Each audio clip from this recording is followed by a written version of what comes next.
Hello guys, എല്ലാവർക്കും പുതിയൊരു വീഡിയോയിലേക്ക് സ്വാഗതം.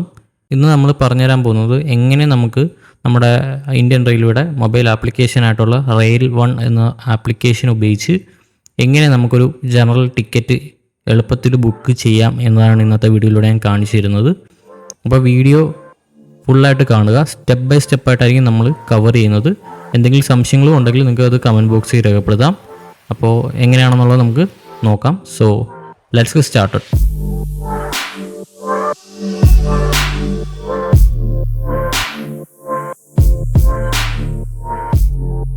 അപ്പോൾ ഇതിനായിട്ട് നിങ്ങൾ ചെയ്യേണ്ടത് നിങ്ങളുടെ ഫോണിൽ പ്ലേ സ്റ്റോർ എന്നുള്ള ആപ്ലിക്കേഷൻ ഓപ്പൺ ചെയ്യുക. എന്നിട്ട് സെർച്ചിൽ ക്ലിക്ക് ചെയ്തിട്ട് നിങ്ങൾ എന്ത് ചെയ്യുക, റെയിൽ 1 എന്ന ആപ്പ് സെർച്ച് ചെയ്യുക. റെയിൽ 1 ഇതാണ് ആപ്പ്. റെയിൽ 1 ക്ലിക്ക് ചെയ്ത് കഴിഞ്ഞാൽ ആപ്പ് ഓപ്പണായി വരും. ഇതിൽ ഇൻസ്റ്റാൾ എന്ന് പറഞ്ഞ ബട്ടൺ ഉണ്ട്. ഇത് ക്ലിക്ക് ചെയ്തുകൊണ്ട് ആപ്പ് ഇൻസ്റ്റാൾ ചെയ്യുക. ഓക്കെ, ആപ്പ് ഇൻസ്റ്റാൾ ചെയ്ത ശേഷം നിങ്ങൾ ചെയ്യേണ്ടത് ആപ്ലിക്കേഷൻ ഓപ്പൺ ചെയ്യുക. ഇവിടെ നിങ്ങൾക്കൊരു ഗൈഡ് വരുന്നുണ്ട്. ഇത് നിങ്ങൾക്ക് വേണമെങ്കിൽ സ്കിപ്പ് ചെയ്യാം, അല്ലെങ്കിൽ നെക്സ്റ്റ് അടിച്ച് നിങ്ങൾക്ക് അതെല്ലാം വായിച്ച് നോക്കാം. ഞാനിവിടെ സ്കിപ്പ് ചെയ്യുകയാണ്. എന്നിട്ട് എന്ത് ചെയ്യുക, നിങ്ങളുടെ മൊബൈൽ നമ്പർ, അതായത് നിങ്ങൾക്ക് ഓൾറെഡി നിങ്ങൾ പുതിയൊരു യൂസർ ആണെന്നുണ്ടെങ്കിൽ ഇവിടെ നിങ്ങളുടെ മൊബൈൽ നമ്പർ എന്താണോ ആ മൊബൈൽ നമ്പർ നിങ്ങൾക്കിവിടെ എൻ്റർ ചെയ്ത് കൊടുക്കാം. അല്ലാന്നുണ്ടെങ്കിൽ നിങ്ങൾക്ക് UTS അല്ലെങ്കിൽ റെയിൽ കണക്ട് എന്ന് പറയുന്ന ആപ്ലിക്കേഷൻ ഉപയോഗിച്ച് നിങ്ങൾക്ക് എന്ത് ചെയ്യാം, ആ യൂസർ ID ഉപയോഗിച്ച് നിങ്ങൾക്ക് എന്ത് ചെയ്യാം, ഈ ഒരു ആപ്ലിക്കേഷനിൽ നിങ്ങൾക്ക് രജിസ്റ്റർ ചെയ്യാം. അതിനാണ് ഇവിടെ റെയിൽ കണക്റ്റും UTSൻ്റെയും ഐക്കൺ കൊടുത്തേക്കുന്നത്. അപ്പോൾ UTS എന്ന് പറയുന്നത് നേരത്തെ റെയിൽ 1 ഇറങ്ങുന്നതിന് മുന്നേ യൂസ് ചെയ്തൊരു ആപ്ലിക്കേഷനാണ് ജനറൽ ടിക്കറ്റ് ബുക്ക് ചെയ്യാനായിട്ട്. അതിനെപ്പറ്റി ഒരു വീഡിയോ നമ്മുടെ ചാനൽ ഓൾറെഡി ചെയ്തതാണ്. അപ്പോൾ ഇവിടെ നിങ്ങളുടെ മൊബൈൽ നമ്പർ എന്താണോ ആ മൊബൈൽ നമ്പർ ഇവിടെ എൻ്റർ ചെയ്ത് കൊടുക്കുക. എന്നിട്ട് എന്ത് ചെയ്യുക, രജിസ്റ്റർ എന്ന് പറയുന്ന ബട്ടൺ ക്ലിക്ക് ചെയ്യുക. രജിസ്റ്റർ എന്ന് പറഞ്ഞ ബട്ടൺ ക്ലിക്ക് ചെയ്യുന്നത് നിങ്ങളുടെ പേര്, നിങ്ങളുടെ ഇമെയിൽ ID, ഒരു യൂസർ ID, ഒരു പാസ്വേഡ്, ആ പാസ്വേഡ് ഒന്നുകൂടെ കൺഫേം ആയിട്ട് എൻ്റർ ചെയ്ത് കൊടുക്കുക. ഇത്രയും കാര്യങ്ങൾ എൻ്റർ ചെയ്ത ശേഷം ഈ ഒരു വെരിഫിക്കേഷൻ കംപ്ലീറ്റ് ചെയ്യുക. അതായത് ഈ ഒരു ചിഹ്നം, ഈ 3 ചിഹ്നത്തിൽ ഏതാണ് സാമ്യമായിട്ട് വരുന്നത് ആ ചിഹ്നത്തിലേക്ക് ഇതുപോലെ ഡ്രാഗ് ചെയ്യുക. ഡ്രാഗ് ചെയ്ത് കഴിഞ്ഞാൽ നിങ്ങളുടെ വെരിഫിക്കേഷൻ അവിടെ കംപ്ലീറ്റ് ആവും. നിങ്ങളുടെ അക്കൗണ്ടിലേക്ക് നിങ്ങൾക്ക് സൈൻ ഇൻ ചെയ്യാൻ സാധിക്കുന്നതായിരിക്കും. ഇപ്പോൾ ഓൾറെഡി എനിക്കൊരു അക്കൗണ്ട് ഉള്ളത് കൊണ്ട് തന്നെ ഞാൻ ഇവിടെ താഴെ സൈൻ ഇൻ എന്നുള്ള ബട്ടൺ ഉണ്ട്, അത് ക്ലിക്ക് ചെയ്യുന്നു. അത് ക്ലിക്ക് ചെയ്ത് കഴിഞ്ഞാൽ നമ്മുടെ നേരത്തെ ഉള്ള ആ ഒരു ഹോം പേജിലേക്ക് വരും. ഇവിടെ ഏറ്റവും മുകളിലായിട്ട് ലോഗിൻ ഹിയർ എന്നുള്ള ബട്ടൺ ഉണ്ട്, ഇത് ക്ലിക്ക് ചെയ്ത് കൊടുക്കുക. ഇത് ക്ലിക്ക് ചെയ്യുന്നത് നിങ്ങൾക്ക് ഇങ്ങനെ ഒരു ഇൻ്റർഫേസ് ആയിരിക്കും വരുന്നത്. ഇവിടെ നിങ്ങളുടെ മൊബൈൽ നമ്പർ, അതായത് നിങ്ങൾ രജിസ്ട്രേഷൻ ചെയ്യാൻ നേരത്ത് കൊടുത്ത മൊബൈൽ നമ്പർ എന്താണോ ആ മൊബൈൽ നമ്പർ എൻ്റർ ചെയ്ത് കൊടുക്കാവുന്നതാണ് ലോഗിൻ ചെയ്യാനായിട്ട്. അല്ലെങ്കിൽ നിങ്ങളുടെ യൂസർ ID ഉപയോഗിച്ചും നിങ്ങൾക്ക് ലോഗിൻ ചെയ്യാവുന്നതാണ്. ഞാൻ എൻ്റെ മൊബൈൽ നമ്പർ ഇവിടെ എൻ്റർ ചെയ്തിട്ടാണ് ലോഗിൻ ചെയ്യുന്നത്. എന്നിട്ട് പ്രൊസീഡ് എന്ന് പറയുന്ന ബട്ടൺ ക്ലിക്ക് ചെയ്ത് കൊടുക്കുക. അപ്പോൾ ഇവിടെ ഒരു MPIN എന്ന് പറയുന്നൊരു ഓപ്ഷൻ വരുന്നുണ്ട്. അതായത് നമ്മൾ രജിസ്റ്റർ ചെയ്യുന്ന സമയത്ത് തന്നെ നമുക്കൊരു MPIN സെറ്റ് ചെയ്യാനായിട്ട് സാധിക്കുന്നതായിരിക്കും. MPIN എന്ന് പറയുന്നത് മിക്ക ആപ്ലിക്കേഷനും ചോദിക്കുന്ന ഒരു എക്സ്ട്രാ സെക്യൂരിറ്റിയാണ്. അതായത് ഒരു 6 അക്ക ഡിജിറ്റ് അല്ലെങ്കിൽ ഒരു 4 അക്ക ഡിജിറ്റ് നമുക്ക് സെക്യൂരിറ്റി ആയിട്ട് നമുക്ക് കൊടുക്കാൻ സാധിക്കുന്നതായിരിക്കും. അതായത് ഈ ഒരു സെക്യൂരിറ്റി നമ്പർ കൊടുത്താൽ മാത്രമേ നമുക്ക് ഈ പറഞ്ഞ ആപ്ലിക്കേഷൻസിലെല്ലാം ലോഗിൻ ചെയ്യാൻ സാധിക്കത്തുള്ളൂ. അപ്പോൾ ഞാനിവിടെ ആ 6 അക്ക നമ്പർ ഞാനിവിടെ എൻ്റർ ചെയ്ത് കൊടുക്കുകയാണ്. ഓക്കെ, എൻ്റർ ചെയ്ത് കഴിഞ്ഞാൽ ഇതുപോലെ വീണ്ടും നമ്മുടെ ഒരു ഗൈഡ് ഓപ്പണായി വരും. നിങ്ങൾക്ക് ഇത് വേണമെങ്കിൽ ഓരോന്ന് ഓപ്ഷൻസ് എന്തൊക്കെയാണെന്നുള്ളത് ഗൈഡ് ഉപയോഗിച്ച് നിങ്ങൾക്ക് നോക്കാവുന്നതാണ്. ഞാനിവിടെ എൻ്റെ ടൂർ കൊടുക്കുകയാണ്. അപ്പോൾ ഇവിടെ ഇതാണ് നമ്മുടെ ആപ്ലിക്കേഷൻ്റെ ഹോം പേജ്. ഇവിടെ നിങ്ങൾക്ക് റിസർവ്ഡ്, അൺറിസർവ്ഡ്, പ്ലാറ്റ്ഫോം എന്നുള്ള 3 ഓപ്ഷൻ കാണും. റിസർവ്ഡ് എന്ന് പറയുന്നത് നമ്മൾ ഓൾറെഡി നമുക്ക് ടിക്കറ്റ്, അതായത് നമുക്ക് സ്ലീപ്പർ ടിക്കറ്റൊക്കെ ബുക്ക് ചെയ്ത് യാത്ര ചെയ്യാനായിട്ടാണ് റിസർവ് ടിക്കറ്റ് നമ്മൾ ബുക്ക് ചെയ്യുന്നത്. അൺറിസർവ്ഡ് എന്ന് പറഞ്ഞാൽ നമ്മുടെ ആക്ച്വൽ ജനറൽ ടിക്കറ്റ്. അപ്പോൾ അത് ആണ് ഇന്നത്തെ വീഡിയോയിലൂടെ ഞാൻ കാണിച്ചു തരുന്നത്, എങ്ങനെ നമുക്ക് ജനറൽ ടിക്കറ്റ് ബുക്ക് ചെയ്യുക എന്നുള്ളത്. പ്ലാറ്റ്ഫോം എന്ന ഈ 3ാമത്തെ ഓപ്ഷൻ ഉദ്ദേശിക്കുന്നത് റെയിൽവേ സ്റ്റേഷനിൽ പ്ലാറ്റ്ഫോമിൽ നിൽക്കാൻ വേണ്ടി എടുക്കുന്ന ടിക്കറ്റാണ് നമ്മുടെ പ്ലാറ്റ്ഫോം ടിക്കറ്റ്. അതിനാണ് ഈ 3ാമത്തെ ഓപ്ഷൻ വരുന്നത്. അപ്പോൾ നമ്മുടെ ജനറൽ ടിക്കറ്റ് ബുക്ക് ചെയ്യാനായിട്ട് ഇവിടെ അൺറിസർവ്ഡ് എന്ന് പറയുന്ന ഈ ഒരു ബട്ടൺ ക്ലിക്ക് ചെയ്ത് കൊടുക്കുക. നമ്മുടെ ലൊക്കേഷൻ ആക്സസ് ചോദിക്കുന്നുണ്ട് ഈ ഒരു ആപ്ലിക്കേഷൻ. അപ്പോൾ അത് അലൗ ചെയ്ത് കൊടുക്കുക. അലൗ ചെയ്ത് കൊടുക്കുകയാണെന്നുണ്ടെങ്കിൽ നിങ്ങൾക്ക് ഇങ്ങനൊരു ഇൻ്റർഫേസ് വരും. ഇവിടെയും ഗൈഡ് വരുന്നുണ്ട്. ഞാനിവിടെ എൻ്റെ ടൂർ കൊടുക്കുന്നു. എന്നിട്ട് ഇവിടെ സോഴ്സും ഡെസ്റ്റിനേഷനും ചോദിക്കുന്നുണ്ട്. അതായത് ഏത് ലൊക്കേഷൻ തൊട്ട് ഏത് ലൊക്കേഷൻ വരെയാണ് നിങ്ങൾക്ക് യാത്ര ചെയ്യേണ്ടത് അതാണ് ചോദിക്കുന്നത്.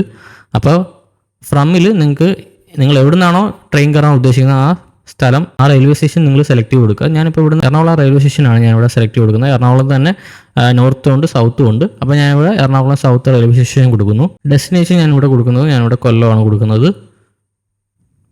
ഓക്കെ, ശേഷം എന്ത് ചെയ്യുക, ഇവിടെ പ്രൊസീഡ് എന്ന് പറയുന്ന ഒരു ബട്ടൺ ഉണ്ട്, പ്രൊസീഡ് ടു ബുക്ക്. അതുപോലെ തന്നെ വേറൊരു ഓപ്ഷൻ ഉള്ളതെന്ന് പറയുന്നത് ചെക്ക് അപ്കമിങ് ട്രെയിൻ. ഈ ഒരു ചെക്ക് അപ്കമിങ് ട്രെയിൻ എന്ന് പറയുന്ന ഈ ബട്ടൺ ക്ലിക്ക് ചെയ്ത് കഴിഞ്ഞാൽ ഏതൊക്കെ ട്രെയിനാണ് അടുത്ത സമയത്തുള്ളത് ആ ട്രെയിനുകളാണ് നമുക്ക് കാണാൻ സാധിക്കുന്നത്. ഞാൻ അപ്പോൾ അത് ക്ലിക്ക് ചെയ്തപ്പോൾ നമുക്ക് 2 റൂട്ട് കാണിക്കുന്നുണ്ട്. അതായത് എറണാകുളത്ത് നിന്ന് കൊല്ലത്തേക്ക് പോകാനായിട്ട് 2 റൂട്ടാണ് വരുന്നത്. ഒന്ന് കോട്ടയം വഴിയും ഒന്ന് ആലപ്പുഴ വഴിയാണ് ഈ പറയുന്ന റൂട്ട് പോകുന്നത്.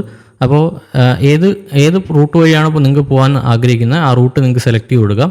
അപ്പോൾ ഞാൻ കോട്ടയം വഴിയാണ് ഉദ്ദേശിക്കുന്നുണ്ടെങ്കിൽ കോട്ടയം സെലക്ട് ചെയ്ത് കൊടുക്കാവുന്നതാണ്. അപ്പോൾ കോട്ടയം വഴി പോകുന്ന ഏറ്റവും അടുത്ത ട്രെയിൻ ഏതൊക്കെയാണോ അതായിരിക്കും ഇവിടെ കാണിക്കുന്നത്. അപ്പോൾ ഈ പറയുന്ന 2 ട്രെയിനാണ് ഏറ്റവും അടുത്ത് പോകാൻ പോകുന്ന ട്രെയിൻ. അപ്പോൾ അതിൻ്റെ ട്രെയിൻ നമ്പർ, അത് എത്ര സമയത്തിനുള്ളിൽ പോവും എന്നുള്ള കാര്യങ്ങളൊക്കെ ഇതിൽ കൊടുത്തിട്ടുണ്ട്. അതുപോലെ ഇവിടെ ഒരു മാപ്പിൻ്റെ ചിഹ്നമുണ്ട്, അത് ലൈവിൻ്റെ തൊട്ടപ്പുറത്ത്. അത് ക്ലിക്ക് ചെയ്ത് കഴിഞ്ഞാൽ അതിൻ്റെ അറൈവൽ അല്ലെങ്കിൽ ഡിപ്പാർട്ടിങ് ടൈമെല്ലാം കാണിക്കുന്നതാണ്. അതുപോലെ തന്നെ വേറൊരു കാര്യം പറയാനുള്ളത്, ഇതിപ്പോൾ നമുക്ക് വീട്ടിലിരുന്നു കൊണ്ട് തന്നെ നമുക്ക് ബുക്ക് ചെയ്യാം. ഇനി അഥവാ സപ്പോസ് നിങ്ങൾക്ക് ഈ പറഞ്ഞ നിങ്ങൾ റെയിൽവേ സ്റ്റേഷനിലാണ് വന്നത്, നിങ്ങൾക്ക് ടിക്കറ്റ് കിട്ടിയില്ല എന്നുണ്ടെങ്കിൽ, അതായത് നിങ്ങൾക്ക് അവിടെ നിന്ന് തന്നെ ടിക്കറ്റ് കിട്ടിയില്ല എന്നുണ്ടെങ്കിൽ ഈ ആപ്ലിക്കേഷൻ ഉപയോഗിച്ച് നിങ്ങൾക്ക് അവിടെ തന്നെ ഇരുന്നുകൊണ്ട് നിങ്ങൾക്ക് റെയിൽവേ സ്റ്റേഷനിൽ നിന്നുകൊണ്ട് തന്നെ നിങ്ങൾക്ക് ടിക്കറ്റ് ബുക്ക് ചെയ്യാൻ സാധിക്കും. അതിന് ഈ അറ്റ് സ്റ്റേഷൻ എന്ന് പറയുന്ന രണ്ടാമത്തെ ഓപ്ഷൻ ക്ലിക്ക് ചെയ്ത് കൊടുക്കുക. ഈ പറഞ്ഞ സ്റ്റേഷനിൽ ഈ പറഞ്ഞ ഈ റെയിൽ വണ്ണിൻ്റെ QR കോഡ് ഒട്ടിച്ചിട്ടുണ്ടാവും. ആ QR കോഡ് സ്കാൻ ചെയ്ത് കൊടുക്കാനുള്ള സ്കാനർ ഇവിടെ ഉണ്ട്. അപ്പോൾ ഇത് ഉപയോഗിച്ചുകൊണ്ട് നിങ്ങൾക്ക് എന്ത് ചെയ്യാം, ഈ പറയുന്ന സ്കാനർ, ആ റെയിൽവേൻ്റെ സ്കാനർ ഉപയോഗിച്ചുകൊണ്ട് ആ പ്ലാറ്റ്ഫോം നിങ്ങൾക്ക് സെലക്ട് ചെയ്ത് കൊടുക്കാവുന്നതാണ്. ഡെസ്റ്റിനേഷൻ നിങ്ങൾക്ക് കൊടുക്കേണ്ട ഡെസ്റ്റിനേഷൻ എന്താണോ അത് നിങ്ങൾക്ക് ഇവിടെ സെലക്ട് ചെയ്ത് കൊടുത്ത് ബുക്ക് ചെയ്യാവുന്നതാണ്. അപ്പോൾ അങ്ങനത്തെ ഒരു ഓപ്ഷൻ കൂടി ഉണ്ട്. അപ്പോൾ നിങ്ങൾ ഔട്ട്സൈഡ് സ്റ്റേഷൻ എന്ന ഈ ഒരു ആദ്യത്തെ ഓപ്ഷൻ സെലക്ട് ചെയ്ത് കൊടുക്കുക. എന്നിട്ട് നിങ്ങളുടെ ഈ പറഞ്ഞ ലൊക്കേഷൻ ഫ്രമ്മും ടൂം, അതായത് ഏത് സ്ഥലത്തു നിന്ന് ഏത് സ്ഥലത്തേക്കാണ് പോകേണ്ടതെന്നുള്ളത് സെലക്ട് ചെയ്ത് കൊടുക്കുക. പ്രൊസീഡ് ടു ബുക്ക് എന്ന് പറയുന്ന ഈ ഒരു ഓപ്ഷൻ ക്ലിക്ക് ചെയ്യുക. നിങ്ങളുടെ റൂട്ട് നമ്മുടെ കേസിലാണെങ്കിൽ ആലപ്പുഴ വഴിയാണോ കോട്ടയം വഴിയാണോ എന്ന് ചോദിക്കുന്നുണ്ട്. അപ്പോൾ ഞാനിവിടെ കോട്ടയം എന്നുള്ളത് സെലക്ട് ചെയ്യുന്നു. അപ്പോൾ ഇവിടെ ഈ ഒരു പേജിലാണ് നമ്മുടെ ട്രെയിനിൻ്റെ ടൈപ്പും അതുപോലെ പാസഞ്ചേഴ്സിൻ്റെ എണ്ണമൊക്കെ നമ്മൾ സെലക്ട് ചെയ്ത് കൊടുക്കുന്നത്. അപ്പോൾ നിങ്ങളുടെ ട്രെയിൻ ടൈപ്പ് ഏതാണെന്നുള്ളത് നോക്കുക. മെയിൽ അല്ലെങ്കിൽ എക്സ്പ്രസ് ആണെങ്കിൽ ആദ്യത്തെ ഓപ്ഷൻ ക്ലിക്ക് ചെയ്ത് കൊടുക്കുക. ഇനി സൂപ്പർ ഫാസ്റ്റ് ആണെന്നുണ്ടെങ്കിൽ അത് രണ്ടാമത്തെ ഓപ്ഷൻ. ഇനി നമ്മുടെ ജനറൽ ട്രെയിനുകളാണെന്നുണ്ടെങ്കിൽ, അതായത് മെമ്മു പോലുള്ള ടൈപ്പ് ആണെന്നുണ്ടെങ്കിൽ ഈ അതർ ക്ലിക്ക് ചെയ്ത് കഴിഞ്ഞാൽ നിങ്ങൾക്ക് ഇവിടെ ഓർഡിനറി എന്ന് പറയുന്ന ഓപ്ഷൻ ഉണ്ട്, അത് ക്ലിക്ക് ചെയ്ത് കൊടുക്കാൻ സാധിക്കുന്നതായിരിക്കും. താഴെയാണ് നമുക്ക് ഈ പറഞ്ഞ പാസഞ്ചേഴ്സിൻ്റെ എണ്ണം നമുക്ക് സെലക്ട് ചെയ്ത് കൊടുക്കാവുന്നത്. നമുക്ക് മാക്സിമം 4 പാസഞ്ചേഴ്സിനെയാണ് സെലക്ട് ചെയ്ത് കൊടുക്കാൻ സാധിക്കുന്നത്. അപ്പോൾ പാസഞ്ചേഴ്സിൻ്റെ എണ്ണം നിങ്ങൾക്ക് എന്ത് ചെയ്യാം സെലക്ട് ചെയ്ത് കൊടുക്കാം. ചൈൽഡ് വല്ലതും ഉണ്ടെങ്കിൽ ആ ചൈൽഡിൻ്റെ എണ്ണവും നിങ്ങൾക്ക് എന്ത് ചെയ്യാം സെലക്ട് ചെയ്ത് കൊടുക്കാൻ സാധിക്കുന്നതായിരിക്കും. താഴെ നമ്മുടെ റേറ്റ് എത്ര രൂപയാണ് ഓർഡിനറി ടിക്കറ്റിന് വരുന്നത്, അതായത് ഓർഡിനറി ട്രെയിനിൻ്റെ ടിക്കറ്റിന് എത്ര രൂപയാണ് വരുന്നത് എന്നുള്ളത് കാണിക്കും. ഈ മെയിൽ, എക്സ്പ്രസ് അതുപോലെ സൂപ്പർ ഫാസ്റ്റ് ഒക്കെ സെലക്ട് ചെയ്ത് കൊടുക്കുന്നതനുസരിച്ച് എമൗണ്ടിൽ വേരിയേഷൻ ഉണ്ടാവുന്നതായിരിക്കും. അപ്പോൾ അത് പ്രത്യേകം ശ്രദ്ധിക്കുക. ശേഷം എന്ത് ചെയ്യുക, താഴെ ബുക്ക് ടിക്കറ്റ് എന്ന് പറയുന്ന ബട്ടൺ ഉണ്ട്, അത് ക്ലിക്ക് ചെയ്ത് കൊടുക്കുക. ഇവിടെ നമ്മുടെ പേയ്മെൻറ്റ് ഗേറ്റ് വേ വരും. UPI പോലുള്ള വാലറ്റ്സ് ഉപയോഗിച്ചാണ് പേയ്മെൻറ്റ് ചെയ്യുന്നുണ്ടെങ്കിൽ ഇവിടെ UPI എന്ന് പറയുന്ന ആദ്യത്തെ ഓപ്ഷൻ സെലക്ട് ചെയ്ത് കൊടുക്കുക. നിങ്ങൾ കാർഡ് പേയ്മെൻറ്റ് ആണ് ഉദ്ദേശിക്കുന്നുണ്ടെങ്കിൽ അതർ പേയ്മെൻറ്റ് മെത്തേഡ് കൊടുക്കുക. പേ യൂസിങ് അതർ പേയ്മെൻറ്റ് മെത്തേഡ് എന്നുള്ള ഈ ഒരു ബട്ടൺ ക്ലിക്ക് ചെയ്തുകൊണ്ട് നിങ്ങൾക്ക് പേയ്മെൻറ്റ് ചെയ്യാവുന്നതാണ്. ഞാനിവിടെ UPI അല്ലെങ്കിൽ ഗൂഗിൾ പേ ഉപയോഗിച്ചാണ് പേയ്മെൻറ്റ് ചെയ്യുന്നത്. അപ്പോൾ UPI സെലക്ട് ചെയ്യുക. ഇവിടെ പേ യൂസിങ് UPI എന്ന് പറയുന്ന ഈ ഒരു ബട്ടൺ ക്ലിക്ക് ചെയ്ത് കൊടുക്കുക. ഈ ഒരു ബട്ടൺ ക്ലിക്ക് ചെയ്യാൻ നേരത്ത് നിങ്ങൾക്ക് ഏതെങ്കിലും UPI ID നിങ്ങൾക്ക് സെലക്ട് ചെയ്ത് കൊടുക്കാവുന്നതാണ്. അപ്പോൾ ഗൂഗിൾ പേ വല്ലതും ആണെന്നുണ്ടെങ്കിൽ പേ ബൈ എ UPI ആപ്പ് എന്ന് പറയുന്ന ഒരു ഓപ്ഷൻ ഉണ്ട്. ഈ ഓപ്ഷൻ ക്ലിക്ക് ചെയ്തുകൊണ്ട് നിങ്ങളുടെ ഗൂഗിൾ പേ സെലക്ട് ചെയ്ത് കൊടുക്കാൻ സാധിക്കുന്നതായിരിക്കും. അപ്പോൾ ഞാനിവിടെ നമ്മുടെ ഗൂഗിൾ പേ സെലക്ട് ചെയ്ത് കൊടുക്കുകയാണ്.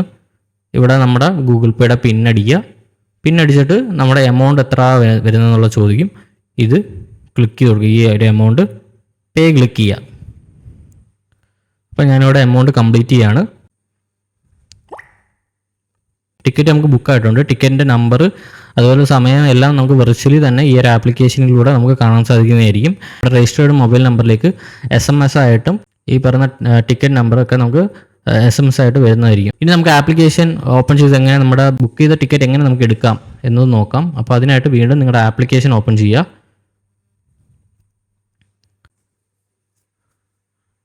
ആപ്ലിക്കേഷൻ ഓപ്പൺ ചെയ്ത ശേഷം നിങ്ങളുടെ MPIN, നേരത്തെ പറഞ്ഞ പോലെ NPIN നിങ്ങൾ ടൈപ്പ് ചെയ്ത് കൊടുക്കുക.